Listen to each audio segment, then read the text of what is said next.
Welcome back to Plastered by Simpson. Today's episode 10. Let's get into it.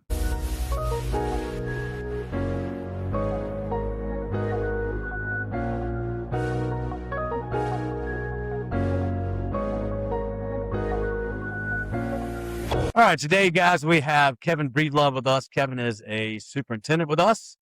Been with us a couple of years. He's been an incredibly valuable asset to our team. We're excited to just kind of today talk about some more stories he's seen, some things he's done.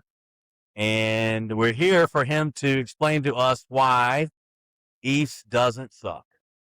That's right. A lot of people have a bad opinion about EIFS. We talked last episode about the 90s and kind of the late 90s and how, EIFS was a bad word, and they did set up settlement funds to help people who had the bad houses and all the bad jobs, that kind of stuff.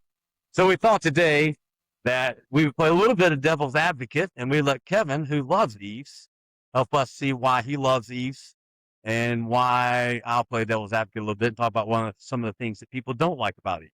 So Kevin, welcome. Glad you're here with us. Thanks, man. Sure. I've always liked it. I've liked it from the get-go. I liked at first I liked the artistic ability that you can do with it. It was a construction trade when I was young that was rather easy, not heavy, not doing concrete. It was, you still have fun at the end of the day and go to work the next day. And I just fell in love with it. It was a fast pace, just a beautiful building when you're done, easy to get in and out. If you had to pick one reason why EIFS is the best solution for the outside of a building, what would that be? Well, that's a loaded question. It is because we fixed the gray area between cladding and the substrate ourselves. In our industry, we created a new niche for protecting the substrate, because at the beginning of EIFS, it's just a cladding. EIFS is just a cladding, and it goes on the substrate. Well, water gets in there to lack of caulking, whatever reasons, and it deteriorates the sheathing, which they were blaming the cladding. But we've designed a system of weatherproofing, liquid apply, flashings, and weatherproofing that's above and beyond any other cladding system. All right, so let's go back a step.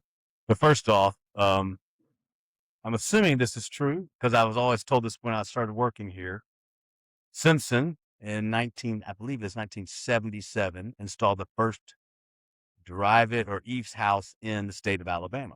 That's something we've always been proud of here, and we liked the product early. I did about 15 years ago have to go do a report on a house we did in 1979. It looked great. Very few problems, kind of ready to go. So what are the problems you typically see in EIFS when it doesn't go well? What are the things you see? At the beginning, it's not making sure. If you don't make sure the substrate is ready to receive your EIFS, you could be in a lot of trouble. Of course, you're dealing with foam, so it's easy to adjust, but any adjustments made have to go down the chain as far as you may have to address your flashing, your waterproofing. If you're not inspecting each step, you're making a huge mistake, because it is very, very the easiest trade in the world to get right. And it's the easiest trade in the world, or it's the biggest problem if you get it a little bit wrong.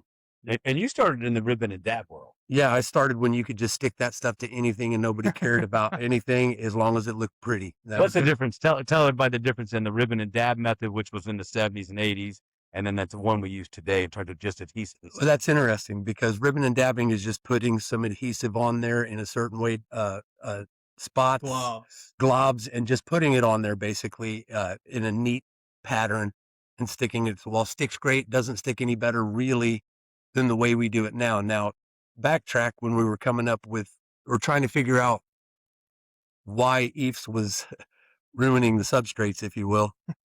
They came up with foam that was carved in the back so water could moisture drain. And I believe some dumb plasterer said, hey, why don't we just use our notch trowel up and down? Yeah. And it changed the game dramatically. That one motion of a notch trowel going up and down created a drainage plane, which still didn't fix the problem because it was soaking into the substrate. But like I said, our weatherproofing, or weather barriers, have changed the whole industry, not just us. And our weather barriers behind every product are great. Yeah, it's changed the whole industry. You can't even do a building without that. And we say all the time when we deal with products, I would never do a job without a liquid hot air barrier. It's just, to me, it's crazy. It's such a high quality way of sealing things. And it's not waterproofing, so it's not stopping water. It's an air barrier. Mitigating it. It still has a perm rating that allows moisture to come in and out of it. Yeah. Right? So that is my favorite trait. It's Okay. not EIFS anymore. It's the weatherproofing part of it. I love it. It keeps EIFS going, but it also gives us the ability to work behind anyone. Every building has to have it. It doesn't have to be a EIFS. I know we're talking about EIFS, but weatherproofing product. But since we are in EIFS, we are so far ahead of anybody else that does weatherproofing. It's unreal. I mean, sometimes I'll be talking to an expert in the field and I'll be like, well, you need an end dam or, something simple. And they'll be like, well, I never thought of that. It's like, that's all right. I got you. Yeah. All right. Biggest mistakes you've seen made and the results In the industry or in my, across the board. oh, I think in my career, the biggest mistake we've ever made was, in the industry, giving it to the drywall trade is the biggest mistake that Letting drywallers do. yeah, it wasn't a plastering trade or it wasn't a stucco guy's trade. It was Right. a plaster or a drywall trade. And then for myself, I mean, there's so many biggest mistakes I made. I was gonna say, what have you come up on? Like I had a house I did once in the south of Birmingham, and they said, "Hey, we think we have a small problem." And I had my knife, and I said, "Let me check and see if it's rotten behind there." And I just go, and my arm was literally inside their closet because it was so rotten. I went right through the 2x4. And then here, what do you do when you're at somebody's house and your hands through their whole wall? And I kind of pull it out. I look at the owner and I go, "I'm really sorry, but we need to patch this hole." Like I see really any of think the those? biggest mistakes are still happening, and I don't believe they'll go away. And I have an example is when the owner or architect wants something, I can't always do it, and they will want it, and then they will want me to do it. Now I get to go through the proper channels. And I like to give my customer whatever they want as far as in my wheelhouse. Mhm. But it takes so many hoops to figure out that we really are going to not do that. As far as, we want it to be the warranties.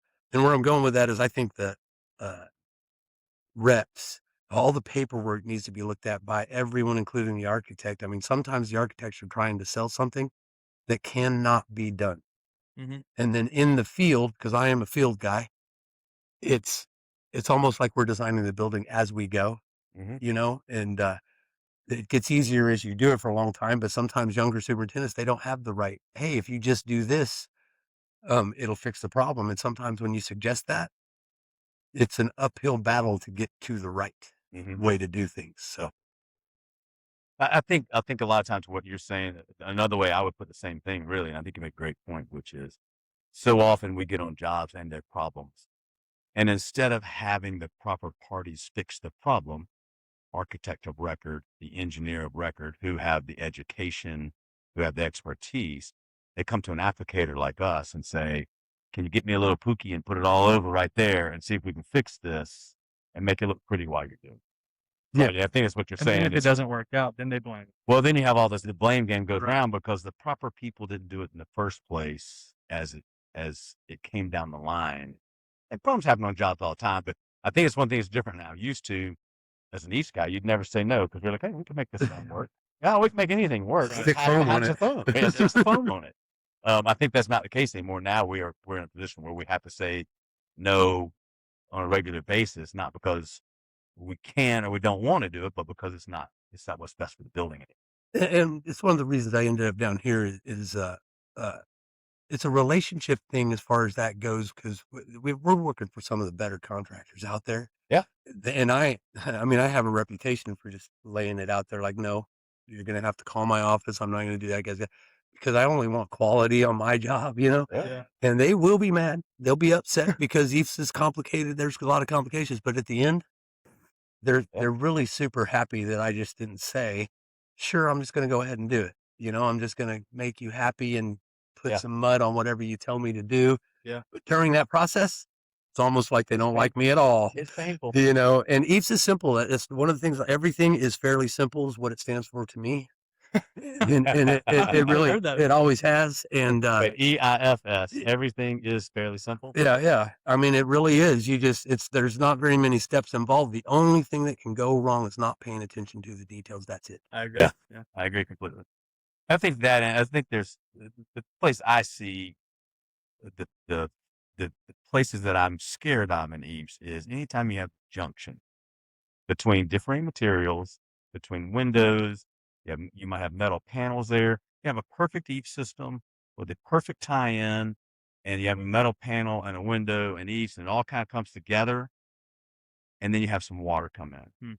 Well, because of the 90s and the bad reputation, everybody says, "Oh, it's EIFS." That's And right. so, one of our big funny things we always say around the office is, if the windows are leaking, call the EIFS guy. Yeah. If the roof is leaking, call the EIFS guy, right? And so we see that all the time, especially with these paid engineers who get paid to testify and make these reports, and we read them and you go, "Oh my gosh," you know. I like the different perspectives of that because I enjoy it because it keeps me on my toes.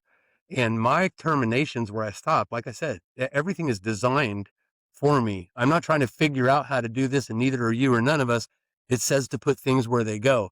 And I know that if I do that, it is not going to have any problems. Yeah. You know, and I know that if it is my stuff leaking or if it's a mistake that we have made, it's very easy to locate. I usually know where to look, even if it's a job that you can fly me anywhere in the country and I'll probably know right where to look for the problem. And it's usually in those areas.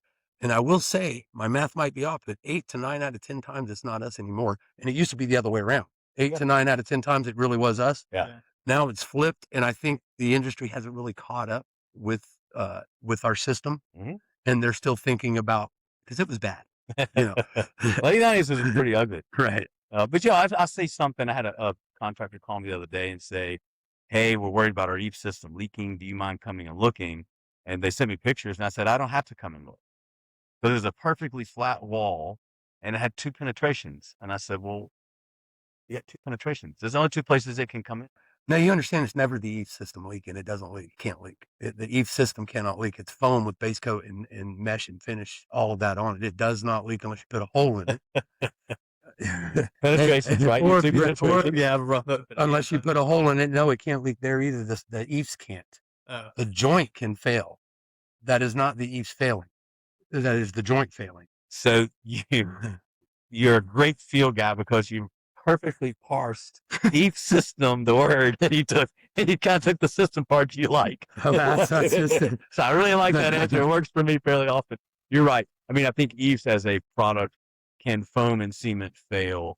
No. Can the details around it fail? Absolutely. Absolutely. And that's what kind of back to what we were saying a minute ago. It's the detailing. It's just got to be impeccable. And it's where a guy like you, I mean, you're a field guy for us, but your knowledge and your experience with the product is what it takes to make sure it is perfect. Yeah. Well, sure it doesn't leak. Like estimators, I've watched my estimators. They estimate things and they spend more time on the walls. When I'm on the job, it's the least of my concern. I only care about the corners of the window. I don't even care about the whole window. The corners of where we've had problems in the past, where it's usually the weakest. Yeah. You know, that's where my focus is. You know, I don't really focus on much of the rest of it. It's pretty brainless. You know, we have a mill gauge that we check our mills. Everything is checked by spec. We're supposed to do that in our industry. It's how we're supposed to do it. So it just makes my job fairly easy. It is funny you say it's brainless. When I first came through, one of the things that we were told fairly often by George Simpson, because he was running the company when I got here, he used to always say to us when we get really technical arguments and the architect would want to argue with us and the builder would, everybody be talking, and George would always say, "Remember, we're just bucket heads. In the end, we're applicators." Yeah. Now, we have a lot of experience. I think we offer a lot to our jobs and our contractors. But we are bucketheads. We are installers, by nature, and it's up to us to make sure that we do it exactly the way the manufacturer says do it and the architect says do it. Then we put it in. I used to just love he used the phrase fairly often, although he was insanely bright with the systems, and he might have known more about drive it than anybody. I mean, he was that great with it all. But he also knew ultimately, as they're hiring us as the installer, and we have to play our role. Well, it gets more complicated when the weatherproofing came in because now we do WRB now. We protect the sheathing, and they're not caught. Even the smartest architects aren't caught up with us. I've worked for some of the best in the country, and there'll be one detail on 70 one little thing on 70 windows that I would have never missed. You know what I mean? Just because I deal with that. I deal with that down in Florida. absolutely. Like, I mean, we looked at some of these details, but like these don't even make sense. And it's not there yet, but and you know, I'm a little smart. And this is where I go back to the buckethead comment, which is we say we're bucketheads, but it is our responsibility to tell people much smarter, much more educated than us, that's not right. Right. We've got to do this a little different. We're trying to keep you out of trouble. We want to give you a quality job. We want to make sure your owner's happy. We got to make this right. Right. And that's where we view our job is keeping our clients successful with happy clients and all that stuff. And that's not always easy. A lot of times just saying that's not right makes more drama in the situation. When dissimilar materials, I know that's a little change of subject, but that's one of the big problems too, because we don't control sometimes we don't install the flashing. Yeah. Well, and the interesting thing about that is also depending on the manufacturer, they're going to have different details for dissimilar materials. Some are saying you can bridge. Some are saying that you have to have a joint there. Yes, I think at this point in time, we have such industry standards that the manufacturer's details are pretty darn close. And they'll run into it from time to time and run into some nuances, but it's become pretty standard. You got some great organizations out there, AWCI. Yeah. You know, they're kind of helping push this narrative of, hey, let's educate you. Everybody who works here has the AWCI doing it right. Great program. No reason for everyone who's in our industry not to have it. EMA, they're out there pushing great details now.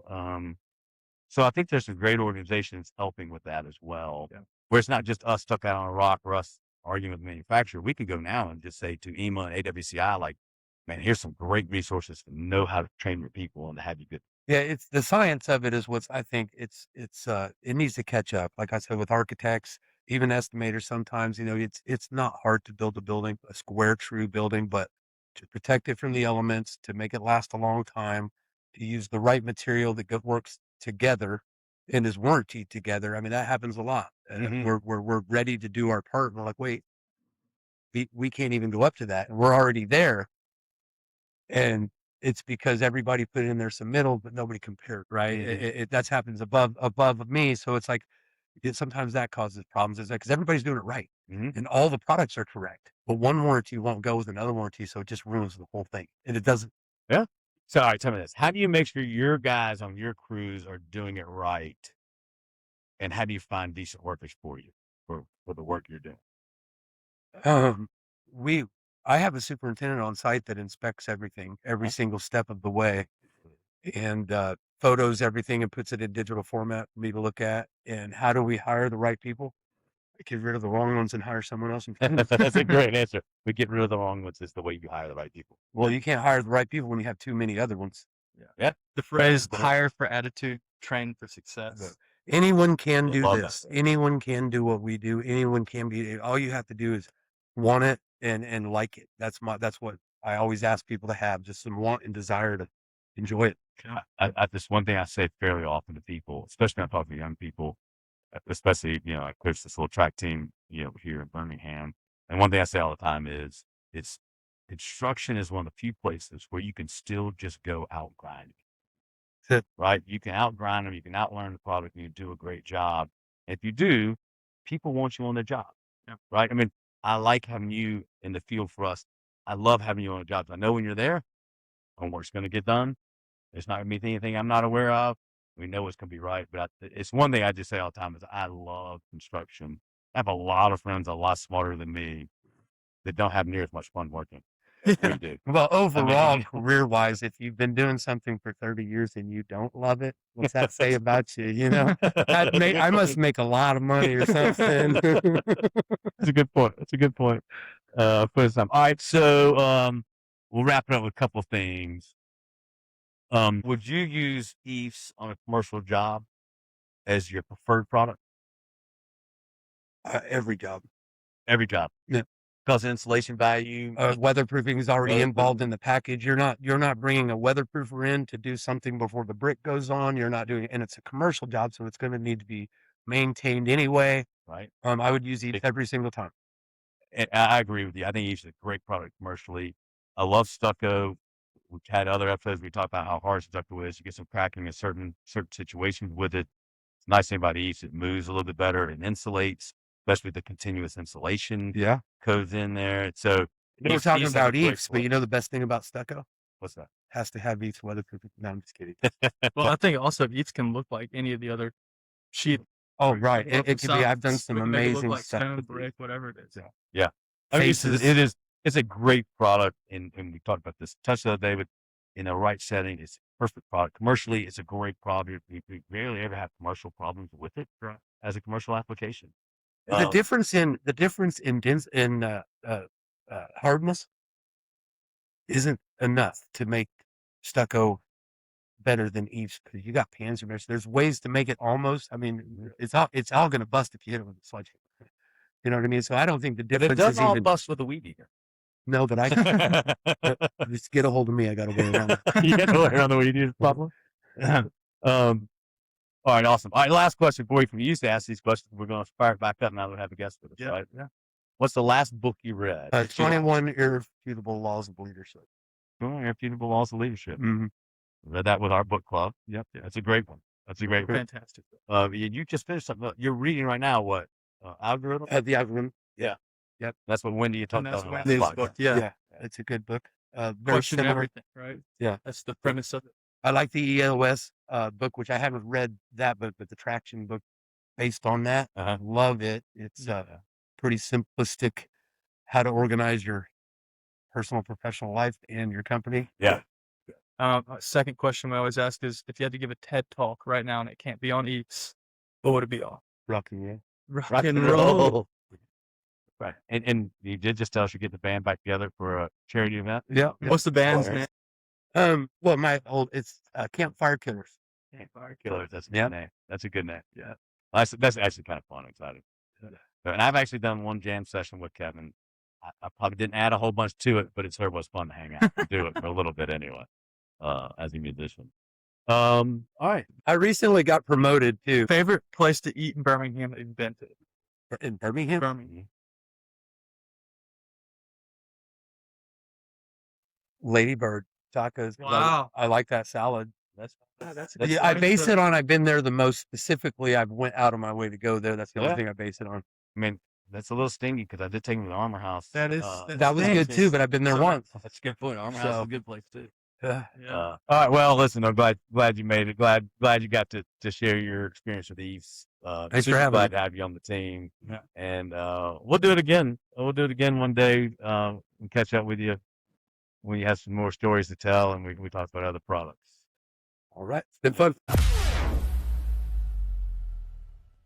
All right, guys. Thanks for watching episode 10 with Kevin. If you liked it, please give us a like or a comment, and please subscribe. Anything you do helps us to keep moving forward. Thanks.